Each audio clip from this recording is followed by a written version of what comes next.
Olá, Thaís Freitas, muito bom dia, muito obrigado pela gentileza aí da recepção. De fato, o que há aqui em Brasília, sobretudo nos meios diplomáticos, é um certo estado de perplexidade com a omissão brasileira diante do que acontece na Venezuela. E esse estado de perplexidade se dá apesar de se saber das ligações muito íntimas, muito próximas, de amizade até, do presidente Lula com o ditador da Venezuela, Nicolás Maduro.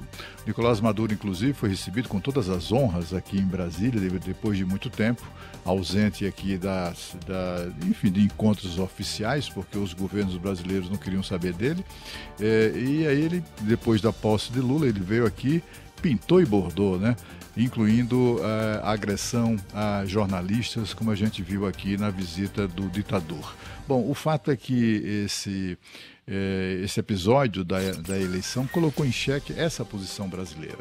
Nas vésperas da eleição, o ditador, inclusive, colocou em dúvida, lançou dúvidas muito sérias, muito graves, sobre a lisura da eleição do próprio presidente Lula.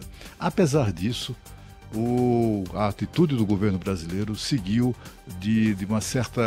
com uma certa complacência em relação ao que o que tem feito esse ditador ao longo dos anos, né? Costuma-se dizer que se o poder corrompe, o poder absoluto corrompe absolutamente. E parece ter sido isso que aconteceu na Venezuela. Há inclusive suspeitas de que alguns atos de vandalismo que foram realizados ontem a pretexto de protestar contra a fraude, evidências muito claras de fraude na Venezuela, possam ter agentes do Estado da ditadura por trás disso, agentes provocadores, né?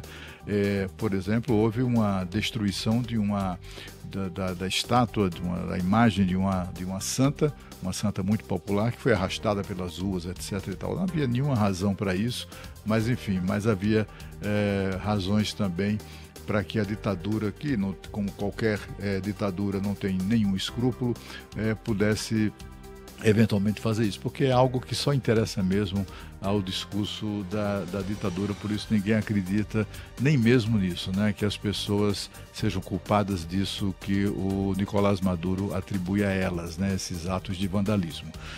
A posição brasileira é confusa para muitos, porque afinal de contas, apesar de atacado pelo ditador, o presidente Lula é como se não tivesse aquilo tivesse afetado o seu entendimento da situação. Tanto assim que novamente mandou o seu assessor particular e ministro das Relações Exteriores, de fato, Celso Amorim, para ter uma conversa de pé de orelha com o ditador da Venezuela. Não é a primeira vez que isso acontece, é muito estranho que tenha ocorrido depois da chinelada de Maduro na cara do presidente brasileiro, chinelada, como é que eu diria, verbal, mas, de qualquer maneira, serviu para que o governo brasileiro reiterasse apoio à ditadura. Uma ditadura venezuelana que é condenada em todo o planeta, se isola cada vez mais, como demonstra, por exemplo, esse ato do ditador de reagindo às críticas e até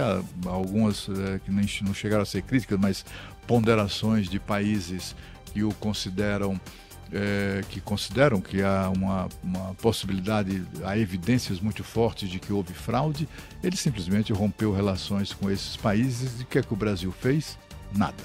O Brasil, que pelo seu tamanho, pela sua importância, pela sua relevância no continente, deveria de fato assumir uma posição relevante de controle da situação, né, de liderança efetiva, se omite totalmente em relação a esse caso e fica ali fazendo gestos de agrado a um ditador que é repudiado em todo o planeta.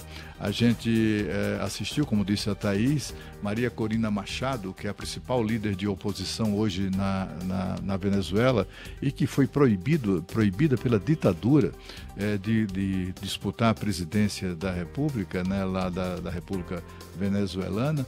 Ela disse ter provas de que de fato houve fraude, né?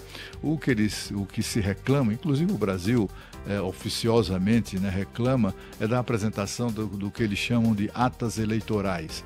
É o que chamamos de boletim de urna. Imagine que houve uma eleição presidencial e não há nenhum boletim de urna divulgado. Ninguém sabe o resultado da apuração urna por urna, como acontece no Brasil, como acontece nas democracias. Não há democracia na Venezuela.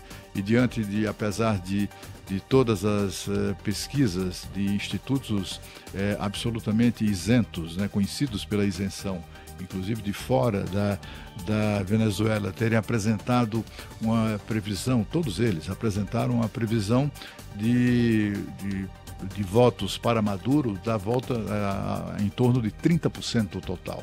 Ele simplesmente inverteu aquilo, ele simplesmente subverteu o resultado das eleições, né? Mudou, alterou completamente. E durante o processo de apuração, a gente viu, né, os fiscais da oposição, dos partidos de oposição, foram impedidos de acompanhar a apuração dos votos. É inacreditável isso, né? Mas serviu pelo menos para mostrar que a eleição na Venezuela continua entre aspas. Agora nós vamos a Porto Alegre com Guilherme Macalossi, que nos